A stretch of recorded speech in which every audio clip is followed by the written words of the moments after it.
which mammal has the most cells in its body? Blue whale. It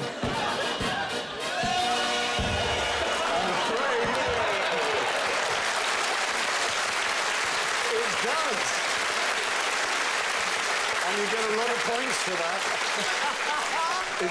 It's the blue whale bonus, and you get points. And what do points mean? Prize. Bad surprises. Yeah. No, it does indeed have the most cells because it's the largest animal. And the larger the animal, the more the cells.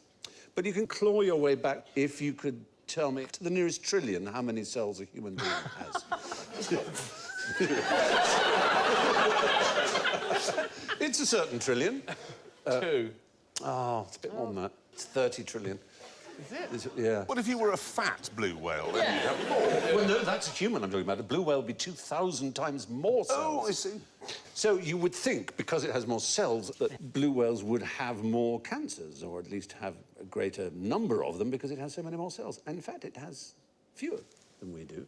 And nobody knows why. Well, it doesn't smoke. It's obvious reasons.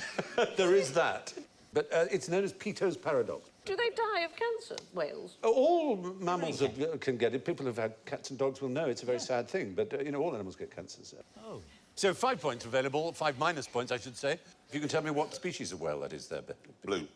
It's not blue, actually. We should have offered you a blue, but in fact that is a... Is it a sperm? No, sperm are the ones with a big hump. It's a hump. It's a humper. Yeah, humpback. Oh, sperm's got the big head that Yes, fills... huge, filled with stuff. spermaceti, yes, with a milky substance in its head. But to this day, we don't know what it uses it for. It's the general theory is it's something to do with the huge depths it goes down to. And it was used by NASA because it kept its viscosity in minus 400 degrees. I mean, incredibly cold temperatures. It was the same viscosity. Nothing replaced it. But it was basically the whole of the Industrial Revolution ran on whale oil. And if it weren't for John D. Rockefeller cracking crude oil into petroleum and various other, forms like paraffin and so on, the whales would have unquestionably been extinct. So petrol saved the whale? It did. Petrol saved the whale. It's so... It's one of the great ironies of history. It's true. I thought that would please you somehow. It's enormously pleased. You'd rather be a petrol head than a sperm head. Still, as it is the largest... I'd take all the compliments you can get, Terry. King Henrys of England have there been? Say it. 8. So 9, in fact. Henry II had a son who was known as young King Henry, who, according to the French tradition, was anointed king while Henry II, his father, was still alive. So he wasn't given the regnal number of 3, but he was king, and he died at age 27 or so. And he was quite an amusing fellow. He was very popular. He died young, but when he was 17, he got in trouble with his father for refusing to turn up home at the castle for Christmas. Instead, he held a feast in Normandy in which he invited only knights whose names were William. It's a randomly peculiar thing to do. Anyway. So he was actually Henry's the second and a half? Yeah, kind of, yeah. I love the idea of that party, though. The idea he's been to so many royal events and fancy weddings and gone, I can't remember everyone's name, I feel so impolite. I just want Williams, and then he just arrived and went, hello, William. You all right, William? William. Yeah. Exactly saves you having involved in the name, like the Beefsteak Club in London, where all the staff are called Charles, whatever their names are. So you hear people going, oh, hello, Charles. I thought Charles would be in the bar today. No, my lord, Charles was ill, so Charles has taken his place. Is this a real place? This is a real place called the Beefsteak Club. You're a member of that, aren't you? Oh, yeah?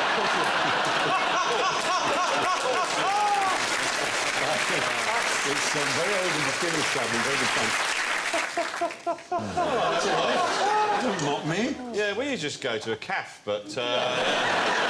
Makes you more real. Charles. Oh, Charles. Yes, Charles. Yes, a tea, please. 2 teas. Yeah.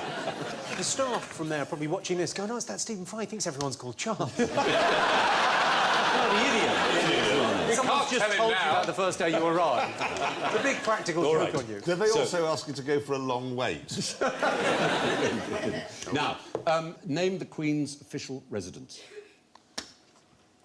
I'll go Balmoral. Ah! No. I'm going 2A, Pall Mall. 2A Pall Mall, SW1. Yeah. Yeah. I'm going to say official residence, Buckingham Palace. I meant Windsor Castle. No! Windsor Castle! I think actually a submarine is sinking somewhere. Yeah. Blenheim. Jeremy Clarkson. Sandringham. Sorry? Sandringham. Oh, Alany, woo, not Sandringham. Feeling left out. Yeah. We've got three different pictures of 3A it. Pall It's Mall. got a palace. 3A, yes, 3A. Centre Parks, sorry, I don't know. The Eagle's Nest. Does she have a static caravan? If you are the American ambassador, you present your credentials to Taxi the Queen. the court of... Well, St James's Palace. Is that... That is the right answer. If only I could I award wish you I more didn't have points this than you speech lost. impediment that made Buckingham James's sound... Palace is the official residence of the monarch. Although she does, of course, spend most of her time in her second, third, fourth, fifth. Jeremy, how long would it take you to drive to outer space? Outer space? Yes, outer space. What is officially outer space? That's 23 minutes.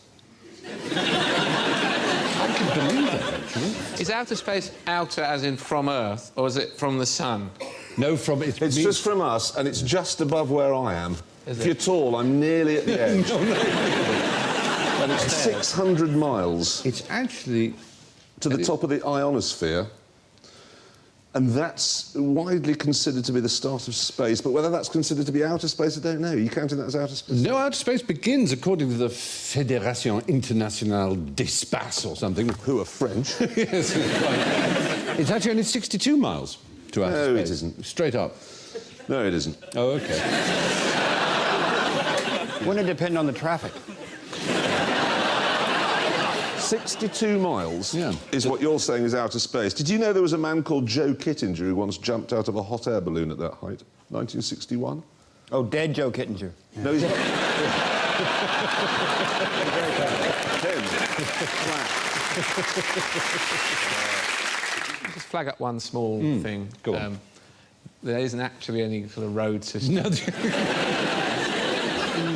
Well, I've often wondered, why could you not, if it's only 62 miles to what people call space, why can't you just build a ladder? I mean, it can't be beyond the wit of man to build a ladder that just goes straight, and then you could walk up it, save a lot of bother. yes. And then Oxygen pack necessary, but... Yeah. Yes. Well, you've got an oxygen Jet mask, stream. maybe a lift. Oh, lift would be good. Why Once you couldn't get up do there, that? there's nothing really there, is there? Not It's much. a bit like Norfolk, isn't it? You just be careful. There's a rule with asking directions, though, which men tend not to do, I think, as much as women, but if the person you ask says, drive on. I parked on their foot.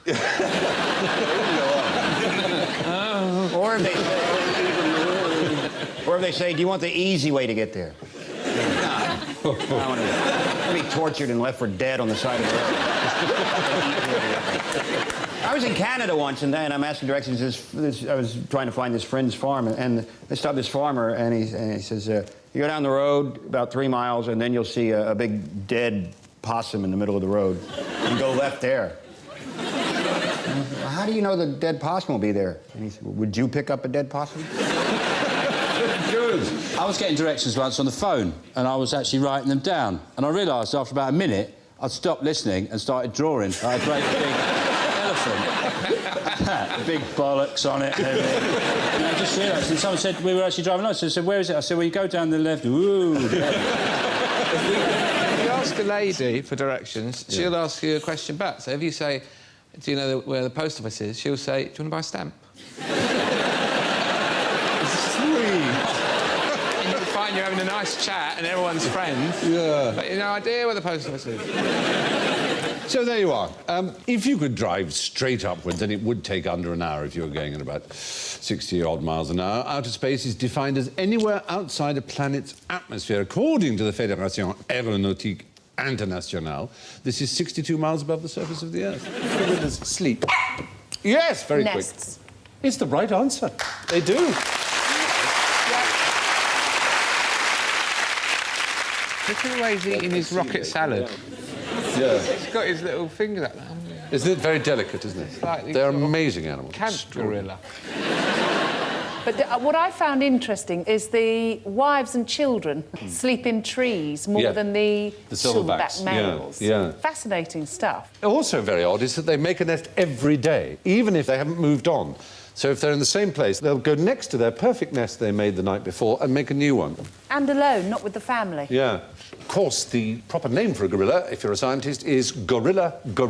This is known as a tautonym, like a tautology, a name which uses the same word twice. Two others are bison, and iguana, for example. So, see if you can guess these. What is ratus? A rat. It is a rat, yes. It's a black rat. I was expecting all... Yes, of course you were. No. Aureolus. The outside of a nipple. That would be spelled A-U-R-E. Aureolus is an... Do you know the bird? Yeah? It's a bird. Oi, it's the golden oriole. The oriole, yes. And the next one would be Cygnus. Yay. Swan? Yes, it's the Hooper swan, absolutely. These are very, very easy. See, you're doing well. Points. And the next one is Puffinus. Yes. Puffins. Puffins? Oh, no, that's not puffins. You were doing so well, and finally we baited our trap. Puffinus is actually the Manx shearwater. There is a Manx shearwater, the oldest wild bird, apparently still alive. There was a Manx shearwater breeding on Copeland Island, Northern Ireland, that was tagged as an adult, i.e. at least 5 years old, in July 1953 and retrapped again in July 2003. So it lived to at least 55 years old. The shearwaters migrate 10,000 kilometres a year, so this one had covered a minimum of 1 million kilometres in its life. Or they've discovered a very cunning way of swapping rings. But scientists believe that it is the same one. It's pretty amazing, isn't it? So that's Puffinus. For some reason that is called Puffinus, whereas a puffin is called Fratercula arctica, which means little brother, because they look like little friars, little black and white. But they really are nice to eat. They say they're delicious. They really are properly nice to eat. And, you know, there's a certain section of society that is very pleased that they're delicious to eat, especially earlier in the year, from sort of February to the end of March. Do you know why that would be? Catholics. Because they used to believe that a puffin was half fish, half bird, and therefore you can eat it on a Friday or in Lent if you're a Catholic. They are extraordinary animals because they can walk, they can swim underwater, and they can fly. And they can do it while carrying at least 12 fish in their mouths. And be on your supper plate about 8. You know that joke, don't you? What's the similarity between the pelican and British gas?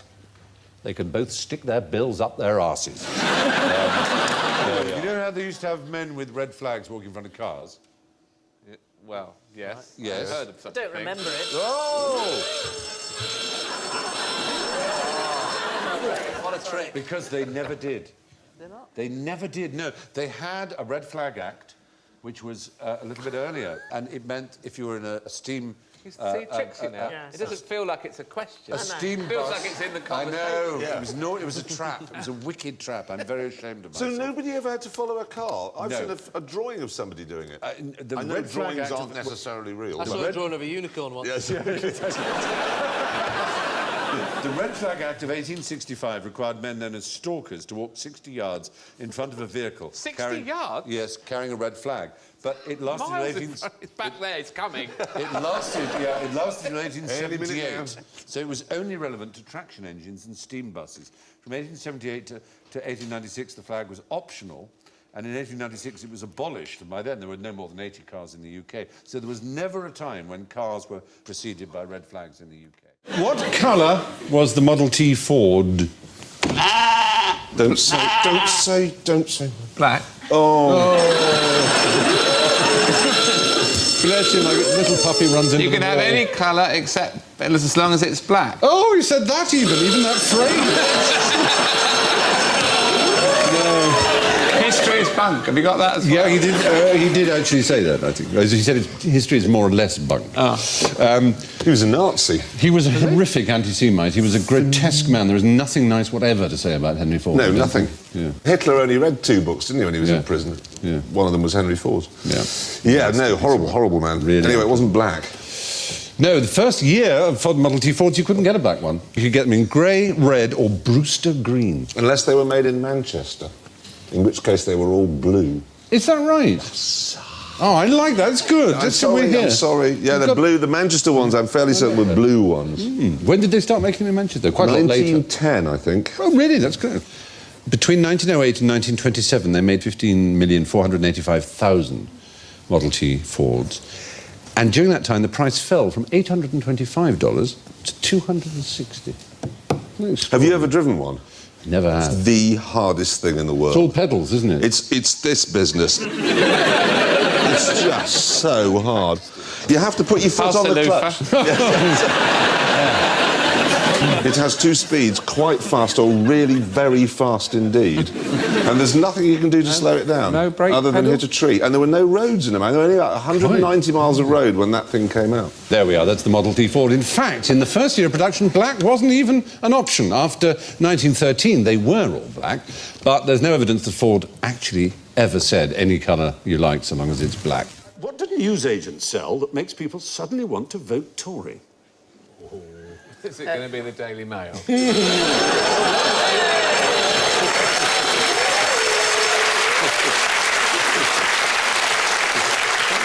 Makes me want to vote communist. Can you get one for the Daily Telegraph as well? Well, you probably might, yeah! He's clawing his way back to victory. No, this is a very odd thing. Well, newsagents sell them. What about the Sun?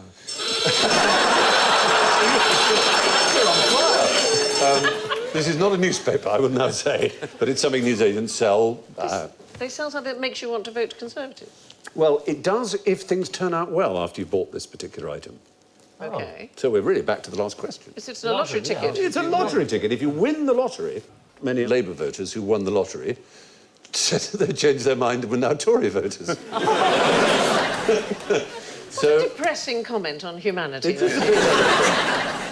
Perhaps even more depressing is that the American therapists have a name for the syndrome, which is sudden wealth syndrome, which is presumably what they suffer from whenever they name a syndrome. They make money by deciding you have a syndrome. That's a really boring name for it, though. Couldn't Sudden they come up with wealth. something You'd else? think so, yeah. But these are the same people who said that if you lose someone you love, they die, and you are still... Oh!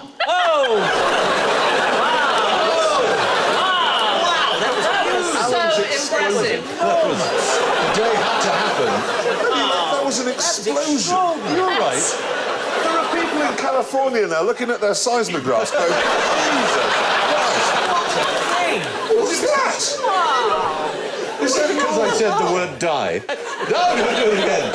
So sorry for... Sorry, no, it's fine. It was a revolting thing about psychologists who basically said that if someone you love dies and you're still inconsolable with grief 6 months later, that is a mental condition. It's not What's health. that called? Just six months It's later, called- dead it's person called syndrome? grieving. It's called grieving. It is perfectly reasonable. I think a syndrome I read of recently is, you know when you come at the pictures and you sneeze? Do you do that when you go from a dark thing or look at the sun? yes, or You look at get the sun, that. yeah. It's got a real fancy name now. I've never sneezed when walking through the dark. Is that not... You don't suffer from it. Don't mock people You who don't do. go, presumably, you don't go to matinees. You go to evening performances. So it comes out and it's dark, but it's from the dark into the light. It's a syndrome. It's a real syndrome. We've got the name in front of me. Look, my elves have been busily hacking away. It's called autosomal dominant compelling heliophthalmic outburst. There you go. I want to have him round for dinner. For short, it's called Achoo syndrome. But we're still with lotteries. This is more astonishing. I mean, what a coincidence. In 2001, guess who won the Zimbabwe Banking Corporation's jackpot? No. Mugabe. It was Robert Mugabe. What are the odds against that? I mean... Wow, lucky man. Yeah, lucky. Anyway, less fortunate was Clarence Inaction Jackson. The name tells it all. He won in 1995 $5.8 million on the Connecticut lottery. Oh. And Didn't get it. failed to turn up. Pick it up. The collect-by date passed, and they wouldn't pay out. He tried to sue, and he lost. Very sad. And there was a woman in 1980 called Maureen Wilcox who chose the correct winning numbers for both Massachusetts and Rhode Island. Unfortunately, she was burned as a witch. No, she played the Massachusetts numbers in Rhode Island.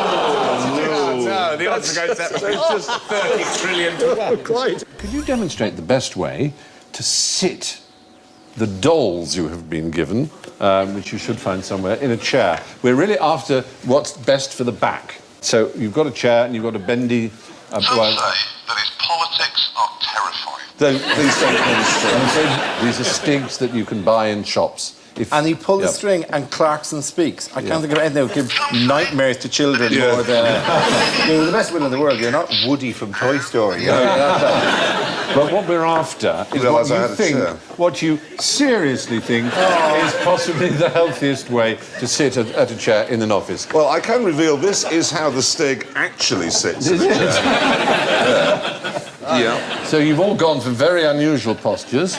Yes, I love those. I love those. The head just came off mine and he revealed himself to be Action Man. I knew it. Well, you're all doing very interesting shapes. There you go. Yeah. That's good for his back, is it? Constantly Oddly enough, Clarkson wins on that. It's not difficult. They've all just got them but no, you actually win because you're right, not just because you're least wrong. The idea was that sitting up straight was supposed to be good for your posture and good for your back. It's actually quite a steep backward, 130-odd degrees, is much better for you. They're the ways not to sit, that's the way to sit. It's a bit unfortunate you can often slip off your chair. It looks lazy, so bosses never like seeing people do it, but you can say it said on QI, so it must be true. Or you can point to the research that has been done. I don't know if this is possible. You know how if you use a chair, like a lion tamer uses a chair, would that repel a cat? That's how you start, I guess. Yeah. You start with one of those on a cat, and then you build up through the feline species. Really? In working with the lion, you start with a smaller chair? I would have with a cat. You start with a cat and a small chair. I would say starting with a lion, but with a really huge chair. No, you start with a small cat and a small chair. I see what you're doing. Use Stig to show me where the nasty man touched you, Adam. Stephen. No! Right, put them all away now, children. Thank you. Good this must have been. Yes, go on. You know, I've got bloody Jim Henson next to me. Yeah. Look, actually, look. What we can do is we can have our very own mock execution. All we need now is a saw, and there you go. Oh!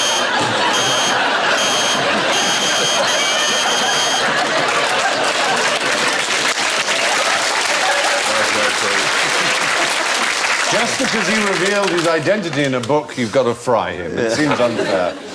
Moving on. If you can put away your toys now, please, because... Thank you. What is house dust mostly composed of? Every little... Skin. No! No,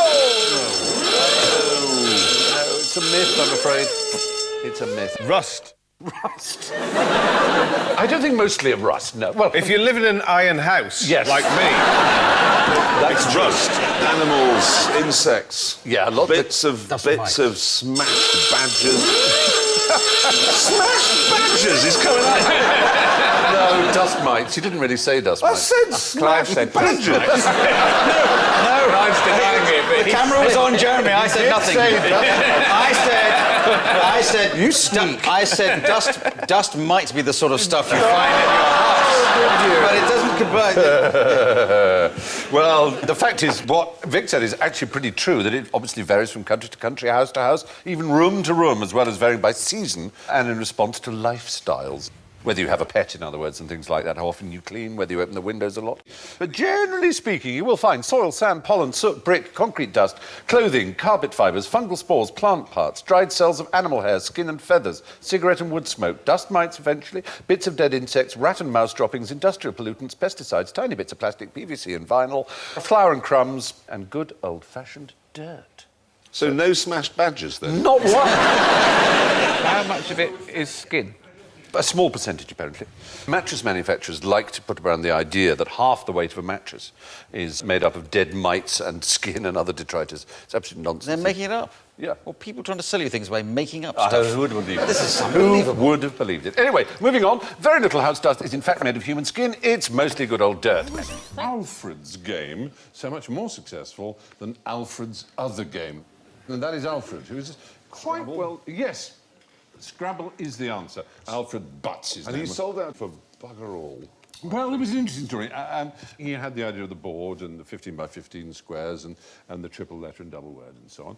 And he made them himself. And in the early 50s, it was around in the shops of New York and it was a great success. It just so happened the chap who ran Macy's, the famous department store, he played it one Christmas and he went nuts for it.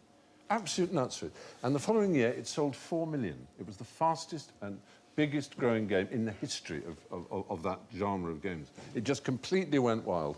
And all he got, I say all, was about $1,600,000, Butts, the inventor. But he never complained about it. He said it's perfectly fine. It allowed me to have a wonderful life, and he was proud of it. But he then produced another game, which he called Alfred's Other Game. And that, unfortunately, wasn't a hit, despite the lady in the black busty dress. The principle of the scoring is pretty obvious. He used the frequency of letters in English.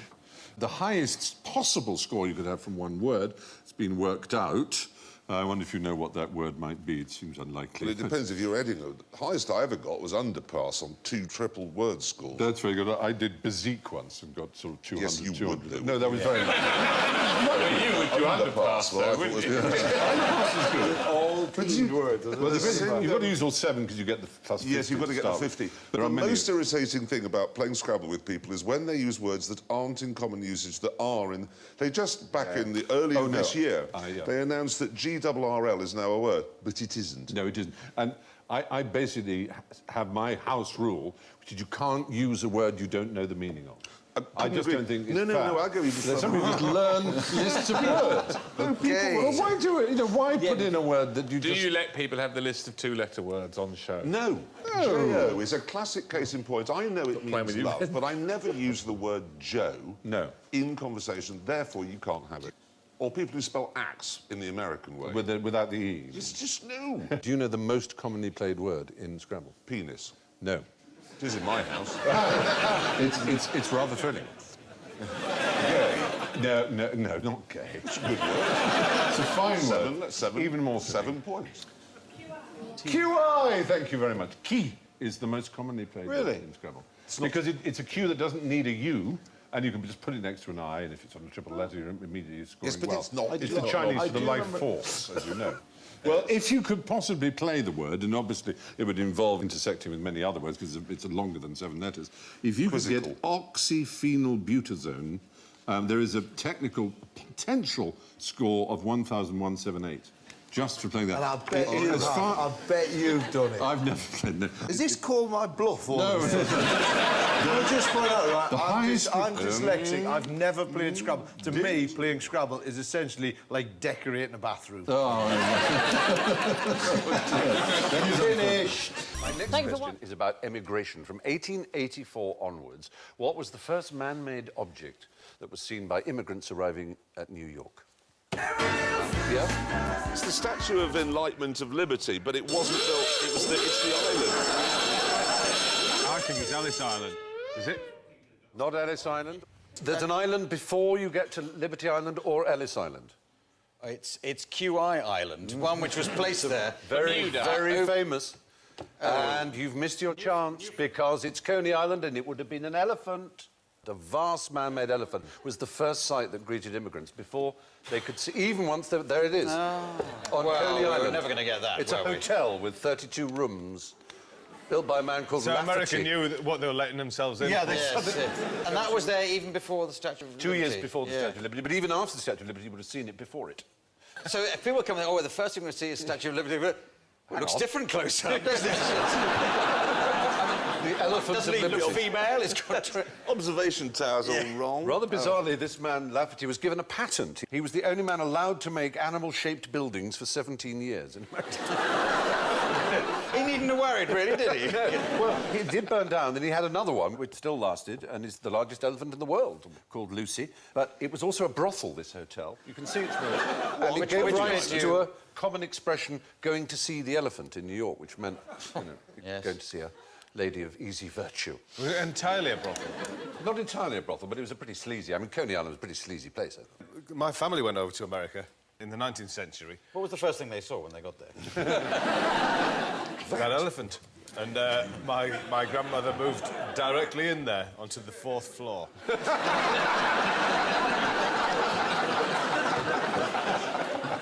But no, I went to Ellis Island, and I mean, the amount of names you would not believe there. When you go through that list, because I try to find my relatives' names, and it's impossible. There's billions of names there. So I fled. And then, most interestingly, just around the bottom there, by the Statue of Liberty, my wife had a hot dog ripped from her lips by a seagull. But do you know what? She had it in for me for the rest of the day, and I never really understood that. Like I was commanding the seagull. It's a man's job to protect his bitch from seagulls. Well, the first thing that immigrants saw in America was a giant elephant-shaped brothel, which must have seemed promising on so many levels. Who has the least use for Jeremy Clarkson? What two things come to mind when we think of Jeremy? Top Gear and Brunel. Cars and television is the key. So it's a place that's got no... A place that has almost no cars and no television would have very little use. Yes. Sark. Sark, you're quite right about traffic there, but it does have a lot of television. I mean, it has as much television as any other place. Is it the Channel Island area? It's not the Channel Islands, it's a lot further away. Yes, Bhutan. Bhutan is the right answer. Well done. It is the kingdom. You've certainly got a point there. Except... they have got television. In 1999? Yeah. It's where they're doing all the television surveys to find out, has television actually had an effect? It's completely wrecked the place. It's absolutely ruined it. It's gone from people going all day to just sitting around stabbing one another, wearing perfume and drinking Coca-Cola and wanting to be American. And parking fees have now been introduced as well. In for the first Bhutan? time. It has no traffic lights in the whole of the kingdom. Where is it? It's sort of between China and India in the Himalayas. India has no speed limits. India has no speed limits. And every car in India, within 5 years of it being bought, will be involved in a fatal road accident. The UK, on the other hand, has the highest number of car thefts in the world. My motorbike was stolen 2 weeks ago. Bummer. It's a black Suzuki DR60 N441 YKP. You should do the whole police press conference bit and say, now this bike thief knows who he is. I've got an American cousin who's a doctor, and he was visiting me in London at the time when I used to ride a motorbike, and he didn't know this, and we were meeting in a restaurant. He saw me checking in my skid lid, as we biker boys call them. Helmet, he said, "Oh, I didn't know you rode a bike." And I said, "Yeah." He said, "Oh, do you know what we call bike riders at the the trauma department of the Roosevelt Hospital?" I said, "No." He said, "Donors." That was one thing. And then, literally 2 days later, a friend of mine was talking about her aunt who was at Moorfields Eye Hospital. And she was going to have a cataract operation or a corneal graft or one of those sort of things. And the chap came in, the consultant, and said, "No, Mrs. Alton," he said, "I'm sure you've heard about it. We're going to cut out that nasty old lens, a cloudy old lens. We're going to sew in a nice, bright, fresh, new one. It's a very simple operation. It only takes a few hours and you'll be out and you'll be seeing wonderfully." He said, "The only trouble is, I'm afraid, we don't have any donor eyes in at the moment." But he looked to the window and said, "But it's raining, so it shouldn't be too long." He meant it. Most people in Bhutan live more than a day's walk from a road. It's a very rural country indeed. Only 0.01% of the country are on the internet, for heaven's sake. No, but if you got that from the internet, it'll be wrong. Yeah. Yes. Every single one of the 247 billion facts on the internet is wrong. You've heard of the Isle of Dogs, but what famous islands are named after birds? Any thoughts? There are quite a few. Puffin Island. Is correct. Any others? Penguin Island, Sparrow Island. Blackwood Island, Eagle Island, Heron Island. Thrush Island. The Canary Island. Oh, but no! No, the Canary Islands aren't... There's an example. That's not the Canary Islands. That is actually Bird Island we're looking at. You're absolutely right. That's in the Seychelles. In the Seychelles, you're quite right. Yeah, no, the Canary Islands are named after dogs. Insula Canaris means the Isle of Dogs, and the birds are named after the island. Do you know about Canary wrestling? No. It's just a form of wrestling in the Canary Islands. How does it work? Well, you stand in a sand circle called the terrero, and basically, like sumo a bit, your feet have to be in the sand. If any other part of your body touches the sand, you're beaten. Is it Canaries wrestling? No, people from the Canary Islands. Oh, I thought it was Canaries that were... I just don't see why they did. Why would they wrestle? Well, you have cockfighting. Well, you know, they're angry animals. Do you know about La Gomera? Obviously, not having been to the Canary Islands, there is an island called La Gomera. Do you know how they communicate across valleys? In La Gomera? They don't shout. Mobile phone. They don't. It's a language they use, but instead of using their vocal cords, they fart. No, they whistle. See if you can tell what they're whistling. It's in Spanish.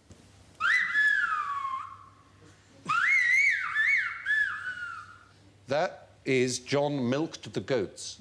I'm not making this up. The next one. That was Domingo was sick. Honestly. Let's hear that one again, because you can hear the Domingo, now you know. Listen. Domingo! I can't help noticing. Although it's in Spanish, he does have a Liverpool accent. Why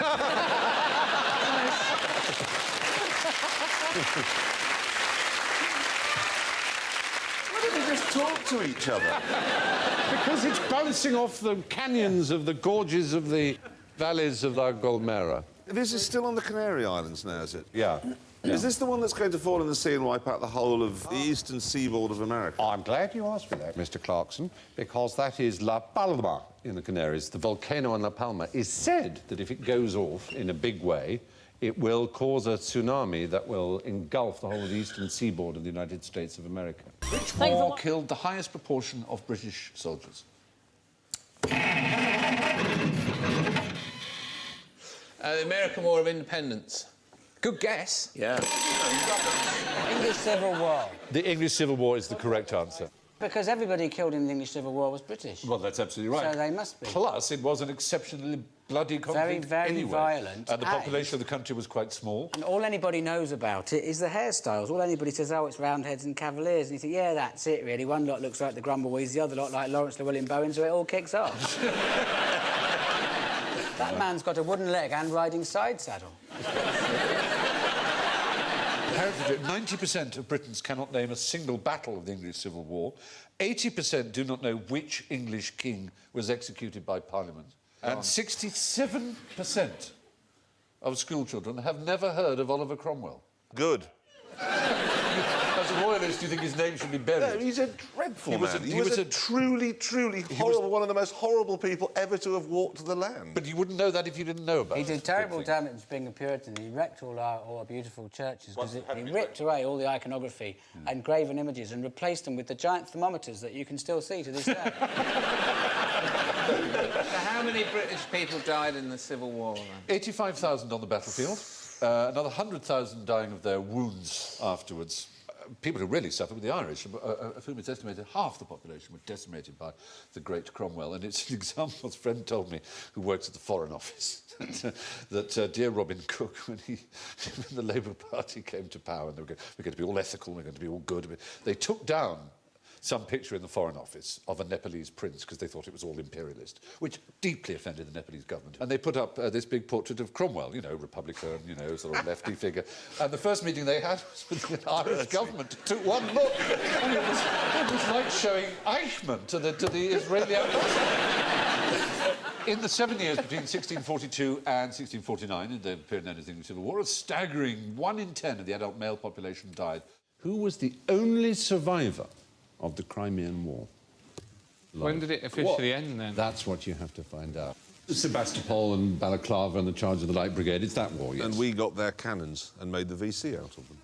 It was around the time the cannon was being invented. It was around the 1850s, 1854. But in those days, when Britain went to war, because of a very peculiar law, there was one part of Britain that was exempt from being called either England or Scotland. Berwick. Berwick upon Tweed. Yes. Yeah, absolutely right. Berwick upon Tweed was given a special status as being of the United Kingdom, but not in it.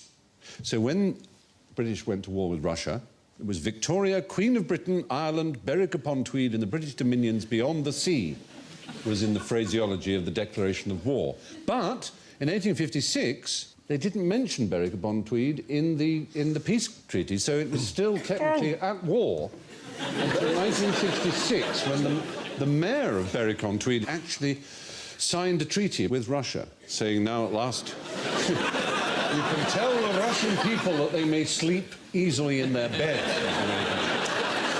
I thought Berwick still was separate, isn't it? They're in England, but they play in the Scottish League. Is that right?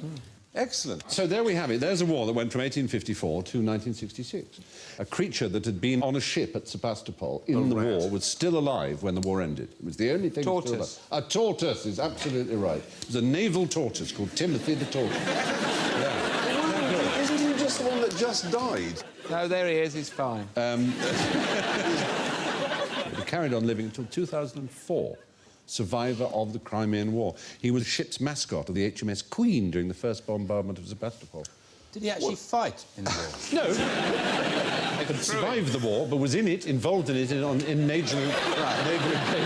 Fighting Then you tortoise. crawl back to your line, and then you chuck him again. Yeah.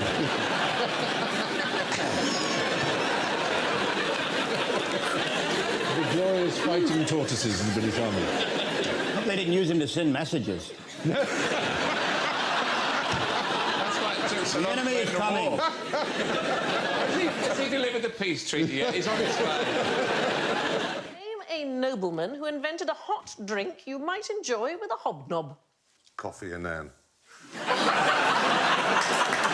That's a drink and a snack, I think you'll find. Aaron Horlicks. Hobnobs, of course, are an imposter, and no nobleman would have had a hobnob. No, that is true. They have the air of a classic. They do.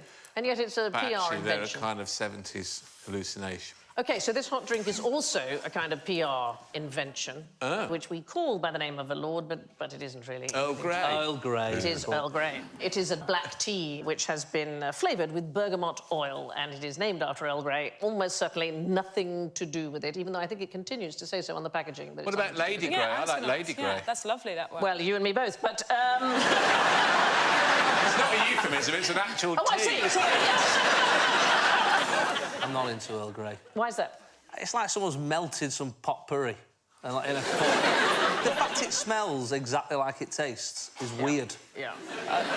You do know you're drunk at a party if you're eating the potpourri, don't you? You just think, oh, this... Potpourri. He started this. Potpourri? Potpourri, so it said, doesn't it? Oh, there's another pronunciation. I'm going to say of it. potpourri. Oh, I see. Yeah. Potpourri. Yeah, I don't know. We don't have it in our house. Have you eaten it? We just have a magic tree. It's all over your shirt, James. It's all over your shirt. But do you know why it's been named after Earl Grey? I have no idea. No, and indeed that is correct. He insisted. No, he was probably dead 40 years when somebody first came up with it. Oh, like Jesus.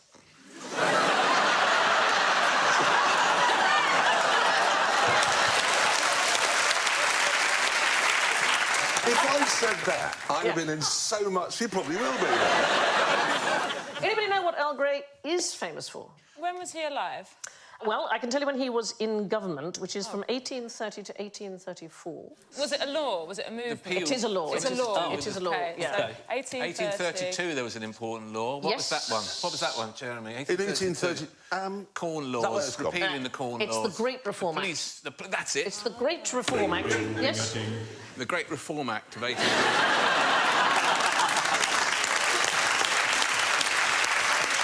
Yes, so reforming government extended the right to vote and got rid of the rotten boroughs when there were maybe only 9 voters returning a member of Parliament, so it helped to re-establish the authority of Parliament, but it was also that he led the most nepotistic government in British history, OK? It was described as the most aristocratic administration that has ever been formed. All but one of his 13 cabinet members were either peers or heirs to a peerage, and in the lower ranks, large numbers of his own family. Did they call it 50 Shades of Grey? They should have done. They would have been ahead of the game. And pretty sexy. Why shouldn't you drink on antibiotics? Yes. Because that's what doctors say. That's all the time. Yeah, and operate machinery as well. Oh, and just heavy machinery. Any sort of machinery, that's fine. Sewing machine, do that. Yep. Operate a sewing machine off your tits, no, right? But not the space shuttle. You sort of You can, really, can't you? Because they sort of say, oh, you'd better not drink, but they just don't want you to have too much fun. It's like you can use a mobile phone at a petrol station. When antibiotics arrived, it was mostly in the 1940s, and one of the first things that antibiotics was brilliant at was syphilis. And so they gave men with syphilis antibiotics, and the trouble was they'd still be infectious for the first week of taking the antibiotics. And so they would say to them, don't get drunk, don't drink, because basically keep your, So keep your trousers on. Right. It's tradition. Yes. I'm told when they give me antibiotics for my endless array of diseases, they say don't drink. They're just doing that for traditional... There are some antibiotics. There's one, I think, is it called Flagyl, I think, which is like Antabuse, which will make you vomit. Is really horrific. It doesn't stop the antibiotic working, it just makes you feel So glad awful. you're saying that, because I hate being in the pub and saying, no, I can't, I'm on antibiotics, I'm not... No, I think I'll that's go, great. woo. It's great that you say it's tradition, actually. Yeah. You're saying it's tradition. That's made me so much less likely to drink on antibiotics now. Really? Because if a traditional it's fellow. traditional, I'll go, well, that's fine. Yeah. I respect tradition. I like these traditions. But we stop observing them, they'll disappear. Yeah, but the trouble by that logic, you'll be dressed as a Morris dancer. That's not a good thing. Well, we do all sorts of, Christmas lunch, I wear a stupid paper hat that makes my scalp itch. Yes, and that's true. And I wouldn't want to stop doing that just for a little reduction in scalp discomfort. Well spoken. Very true. So, with, a few specific exceptions, please ask your doctor, there is no general pharmacological reason not to mix antibiotics and alcohol. Hardwick's Marriage Act so good for the Scottish tourist industry? Something to do with kilts? Gretna Green? Something to do with Gretna Green. Green is our word. Gretna Green, yes. Yeah. What's Gretna Green? Where's Gretna Green? It's just inside Where you elope to get married. It's where people elope to. It's just over the border. Yeah. But the point is, up until 1753, in Britain, you didn't need your parents' permission to get married. There were only 3 conditions that had to be satisfied to get married. You couldn't already be married, obviously. The girl had to be 12 or over. The boy had to be 14 or over. There mustn't be brother and sister. And that was it. You didn't even have to have witnesses. Oh. You just get married. But after 1753, because of inheritance and various legal wrangles and things that happened because it was so hard to prove people were married, the Hardwick Act came in. But it didn't apply in Scotland. So young couples would elope, and the nearest place on the main road to Edinburgh, on the border, was Gretna Green. And in Gretna Green, as in England before this, you didn't have to be a priest, you didn't have to be a mayor or anything like that. And these blacksmiths, they were called anvil marriages, anvil weddings, these blacksmiths would perform it, thousands of them. But 5,000 weddings a year are performed in Gretna Green still. So still people think it romantic or whatever to go to. Knock up a couple of rings while they're doing it. Gansers and other mother duckers. From ducks to drakes, what was the name of the fleet of ships that got its arse kicked in 1589 during the Anglo-Spanish War? The Spanish Armada. Taking one for the team there. I knew that would... Yeah, that was 1588. Oh. The Spanish Armada. Year? The next year. They came back another go? This is what's so interesting. This is the English Armada. And what's interesting is that we just don't teach this in schools, but it's a far worse defeat on Was the this English... Cadiz? No, Cadiz was singeing the King of Spain's beard, as it was called. Yes. That was a success. Cadiz is pronounced Cardiff, by the way.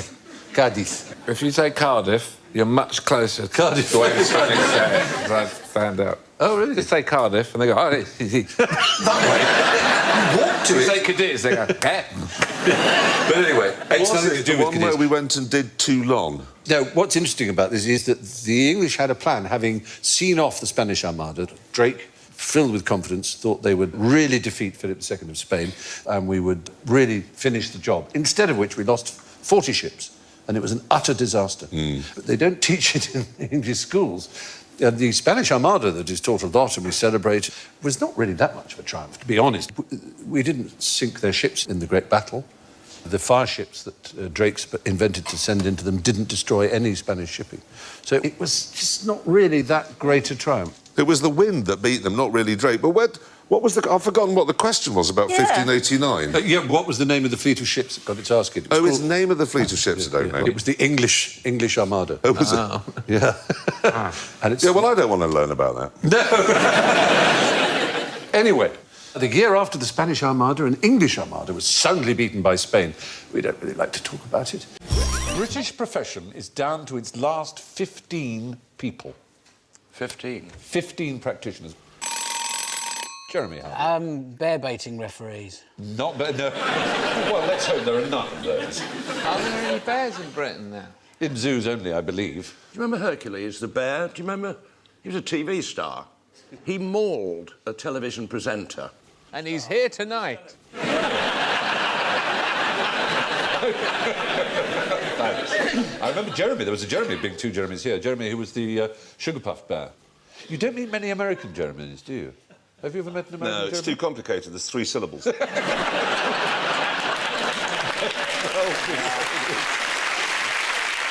Is it people who make windmills?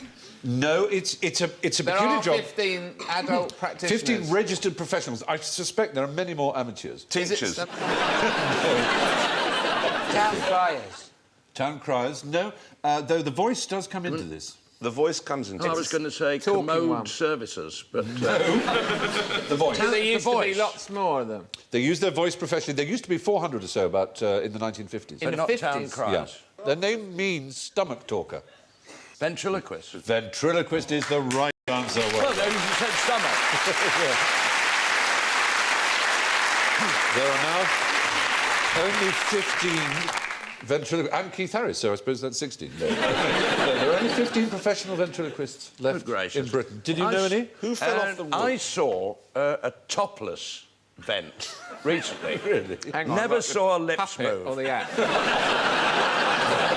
Who was the one? Was it the radio one who was hopeless? Peter Brough. Peter Brough. He was wonderful. It didn't But matter his then, lips did moved it? all the time. Yes. He's on the radio, Steve. I know, but he did do stage performances. The point is, he stood right at the back of the stage. No, he became so popular, it all went to his head. It was based on and he went onto stage and just spoke like this, you know, you could see his lips. Beryl Reid was in Educating Archie, this show.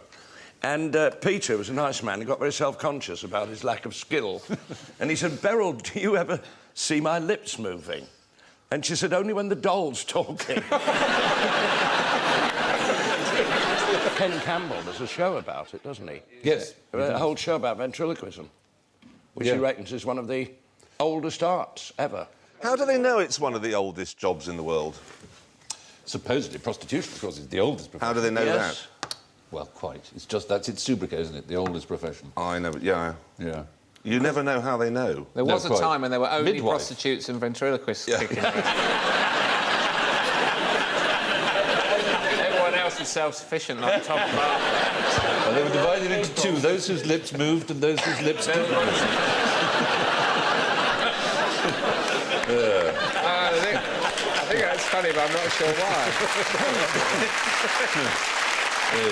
There are, however, 280,000 heroin and crack addicts in Britain. Have they really? Yeah. Oh, I've just spent the weekend in Amsterdam where I combined the two. Oh, well done. Drugs and prostitution. The rule book for Dutch prostitutes is that thick. It's an inch thick of what you can and can't do. I bet they can do something with that, though, can't they? I went into a brothel on Saturday. You heard it here first, folks. It was exactly like the motorway service station lavatory. But that was a welcome The break. smell... I knew! You don't deserve that kind of luck. You don't deserve it. Absolutely difficult to fold. Well, because now they're on your phone, so you've got to break it. Well, we've got some ones that aren't on the phone. My father was a navigator in rallying. And was he? He could phone one in the passenger seat of a Mini Cooper at dark at night. Did he pass that skill on? This is torture, you know. And so whenever I tried to phone him back... Genuinely, this is my idea of hell. Of hell, yeah. It is hell. That's right, because there are severe problems. Yeah. There they are. I mean, I tell you, probably the best idea is not to unfold it in the first place, Steve. Yeah.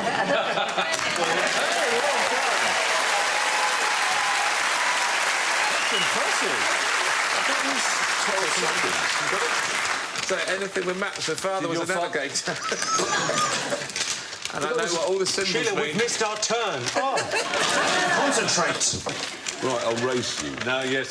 Okay, we'll cheat. Sort of doing what I do there, I think. My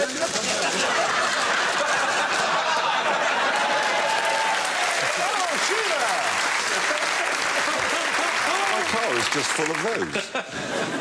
Pyongyang. Pyongyang. Haven't you got a sat-nav? Where would we be without sat-nav? Hey! Probably at those studios, I don't know. Come on, everyone, make an effort. The fact is, most maps have got 9 folds one way and 2 the other, which means that there are 2,048 different ways of folding them. 2 to the power of 11. A man called Murat, who's an aeronautical designer, was doing solar panel foldings, and he came up with this way of doing it. And all you have to do is that, and it folds.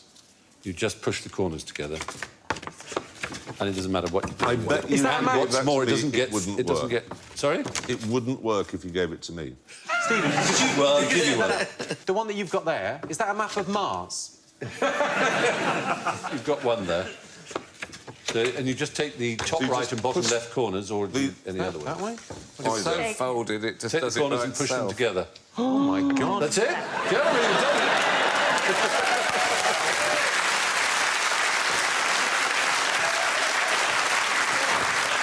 But this man is the greatest genius who ever lived. I know, it's fantastic. Who is he? He's called Murat. He's a... God. Of course, what you don't realise, he was trying to make a crane.